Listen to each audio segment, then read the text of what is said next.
haya merecido la pena, la espera y la paciencia para ver ahora todo lo que habéis logrado con el esfuerzo colectivo y el modo en que los vecinos os unís para poner en valor vuestras tradiciones y vuestra cultura.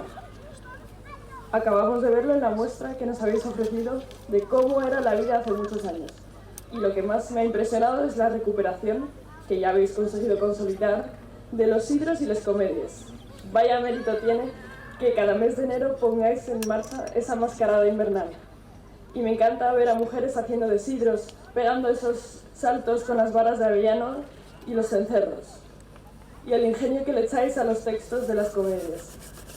Escuchaba una valdesotina que decía que sois muy apañados, que tenéis el teatro en vena.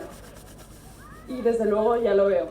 Pero es que lleváis la comedia, la ironía y el sarcasmo y lo subís a los carroces. Vamos, que rizáis el rizo porque si ya es impresionante ver esas obras de arte sobre ruedas, encima os ponéis a representar escenas de todo tipo en cada parada del desfile durante las fiestas de San Félix. Es muy bonito comprobar cómo habéis conseguido transmitir a los más pequeños los valores y el mejor espíritu asturiano. Acabamos de verlo con los guajes de los escorinos. Aquí no os aburrís, desde luego, y da gusto ver no solo el cuidado y el fomento de vuestras costumbres, sino que también os afianzáis en un presente que mira lejos. Cuidáis a vuestros mayores, que participan con entusiasmo en cada actividad, fomentáis el automovilismo, no os olvidáis ni de la música ni de la gastronomía.